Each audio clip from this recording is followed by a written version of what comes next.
Good news, everyone! Graphics cards are affordable again, they're in stock, and in this video, we're going to show you the very best builds that you can do right now to not only get maximum performance, but also value for money. Oh, this has been 2 years in the making, and it feels good. To show you why now is actually such a great time to build, let's first start with a graphics card, and we will be looking at the budget end. We will go to NVIDIA graphics cards to kick us off. And immediately, we have some for £200. And obviously this is still a fair old chunk of money, but this just wouldn't have been possible a few months ago, let alone a year or so ago. But I think the party really gets started when you actually look at the used market. The refurbished 170, pre-owned 130. If you spend just a little bit more money, you can actually get a 1660 Super, which will definitely perform better.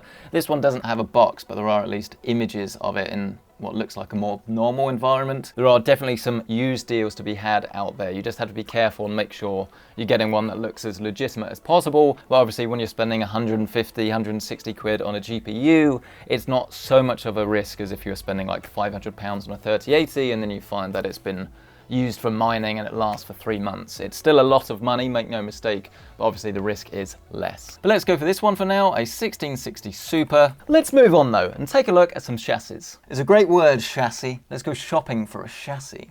Let's go for a micro ATX board. And as always, I'm looking for one that has a fair amount of airflow, which for some reason isn't always that accessible at this end of the market, which is quite annoying. Now this is an interesting one because this isn't a mesh case, but this is the Landcool 205M, and Lee & Lee cases are always built very well. And while you don't have loads of ventilation, you should have enough along this front panel, and the sort of components you are going to put in here, it's not really going to make too much difference, to be honest with you, so we use this for now.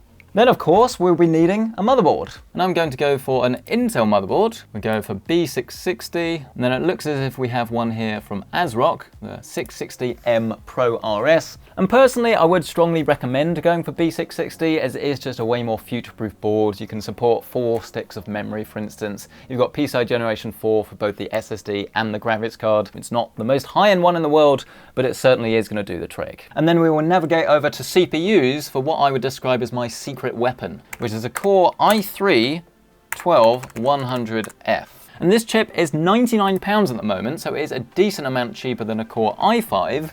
But in my tests that you can actually find in the top right corner of your screen, I didn't really see any difference between the 12400F and the i3 12100F in most of the titles that we tested. And that was with an RTX 3090 Ti. So I think with your GTX 1660 Super, you're probably not going to see any difference in any of the games you want to test, bar maybe Valorant, but even then I would strongly wager that they're going to be the same. The only caveat with this is that it is only a quad-core system. Then we're going to need to grab some RAM, and this is DDR4. And here we've got 16 gigabytes for $49.99. Clearly the way to go. We're going to add this to our shopping list. If you're wondering, by the way, about adding an aftermarket CPU cooler, there's absolutely nothing wrong with doing that. But as you get a stock one in the box and we're trying to save as much money as possible, I'd recommend that you just use that for the time being and then just upgrade it when you get your next paycheck. We will of course also be needing some storage, and right off the bat, this SN570 is what I've been recommending for ages. It's $49.99, 500 gig. Not the largest amount of storage, but it's certainly going to be more than enough for a starter PC. And then I believe last, but certainly not least, we have the power supply. And here you've got some Colink ones for around about $34.99. It's actually modular as well. This one is bronze rated, so it's not too bad for efficiency as well. Okay then, and I'm excited for this because it's the first time I've done a sum up of a budget build and I'm not expecting it to be anything stupid. £398.93. Add our graphics card for 165, £563.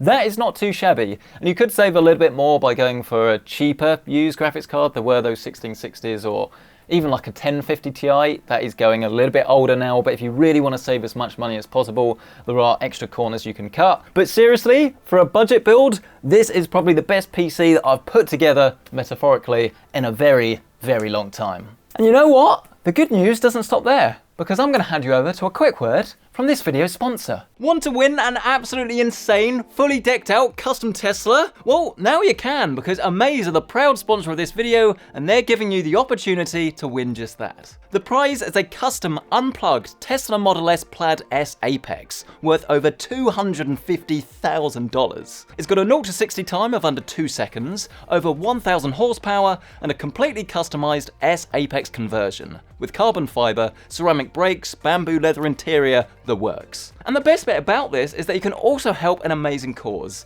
as all entries support the Juju Foundation. The Juju Foundation is a non-profit organisation dedicated to the support of young initiatives and lifting the spirits of those in need, and donations can help provide better opportunities for kids from all backgrounds. So, to support a brilliant cause and net yourself the chance to win an insane Tesla, head to amaze.com/PC Centric today. Thank you, Amaze, for sponsoring today's video. Right, I'm back. Let's move on to our mid-range build. Price to performance, baby! And this bit is not in any way sponsored, but they do have their GeForce deals week at the moment. And the current daily deal is actually on this RTX 3060 Ti Mini. £400, it's still a lot of money, but this is at least at RRP. But Nvidia are not getting away with this because I want to see what the AMD offerings are like for the same price. And something like a 6650 XT, that's not bad actually, around about £395. Shout out to Games Choices, go get subscribed, because they're helping us out here. But actually you're still getting way higher FPS in God of War with the Nvidia card. Warzone, more. Dying Light 2, still more. Even in an AMD game, look. 116, 109. I'm surprised at that. I think we're going to go with the Nvidia card. I am also going to step us up a little bit in the CPU department. We're going to stick with B660 motherboards, but I think this time we're going to go for an i5. So what is the price difference between a 12400F, £180, versus 12600? Quite a lot, around about £100. So in this instance, it's worth going for the lower spec i5. There'll be differences, but nothing absolutely huge if you're just playing games. So let's go motherboards, B660, full size, ATX. Here you've got a Prime for 160. I mean, this Gigabyte looks quite nice though. It's quite well built up and you actually have some decent cooling on this. Let's just go with this. Gaming X. They've lifted that from MSI.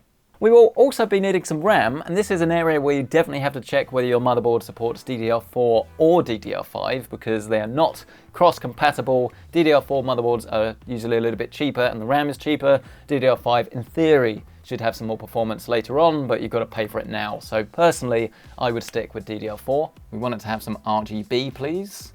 So you can save some money if you are not fussed. The RGB Pro Black rather than the RGB RS, which is actually more suited for Ryzen. We'll move on to storage now. PCI Generation 4, SN770, £80. But that is more than you need for gaming. This is a steal. Then we need to look at some chassis or cases. H510 Flow, £70. Ooh, again, that's sort of a no-brainer. I've built in this before. I really like the look of it. The white at the bottom I think looks super clean.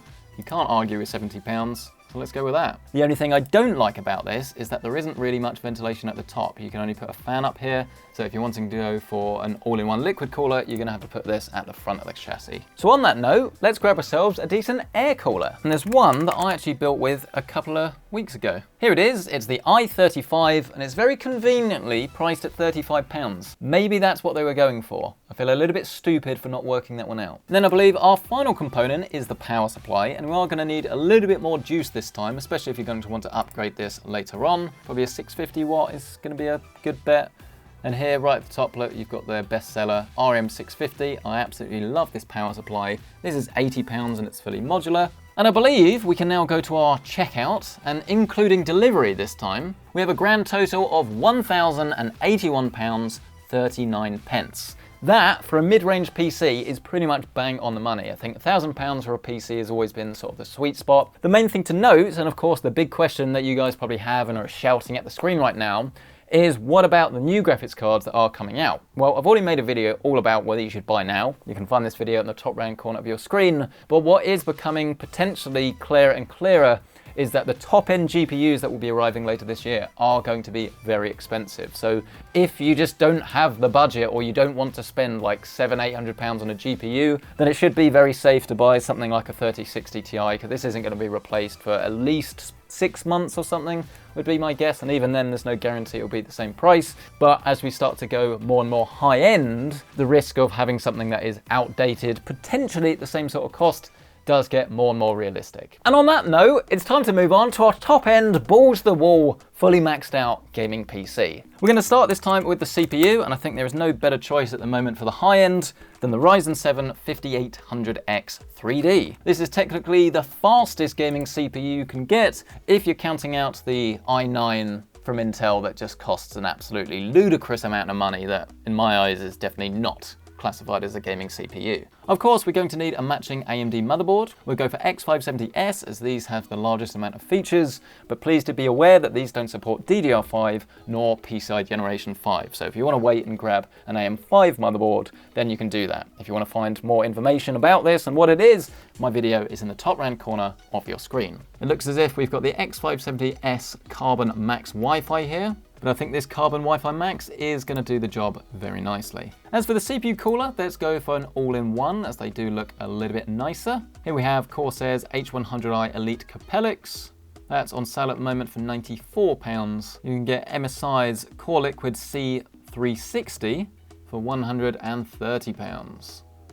I haven't actually used this one, but that does look very cool, doesn't it? As the 5800X 3D is a very hot chip, we're going to go with this. We will also need a case, and I'm going to cheat a little bit and use the one that I have in my personal system. £144, but fundamentally you can actually put the radiator at the top of this case rather than at the front, which I think is much, much better for airflow. Let's grab our DDR4 memory. Again, 3600 megahertz. We'll go for 32 gigabytes this time. And here we have, again, the RGB Pro for £127. And eBuyer still have not updated G.Skill Tident Z Neo. How many times do I have to tell him? This product is not called Tident. I'm always causing trouble, aren't I? What were we talking about again? Power supplies. That was it. And here you have the Thermaltake Tough Power GF850 for £90. I don't really think there's much reason to go beyond that. Bear in mind this is gold rated. And then that leaves us, I believe, with one final component, the big boy, the GPU. 6800 XT. The cheapest one they have is £750, and this is going to be very similar to a 3080. And you can get them for slightly less, so it's a no-brainer. Or you have the Trinity for £730, so I think it's a no-brainer. Let's go for the Trinity. Oh, Overclockers UK with the W. They've got a 3080 Tough for under £700. Bang.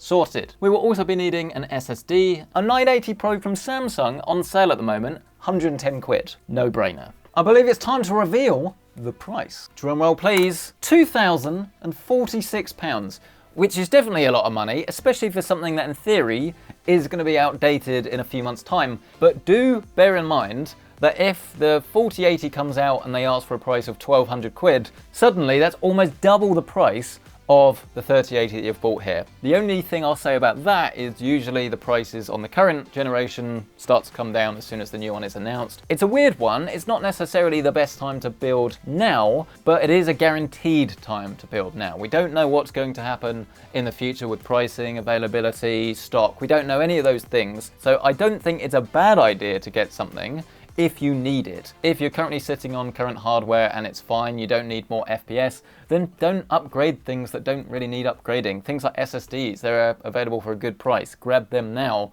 But graphics cards, unless you actively need one, I would probably advise waiting a little bit. If you do want to check out current pricing on any of these components, including US pricing, you can find that linked to my Amazon affiliate links listed down below.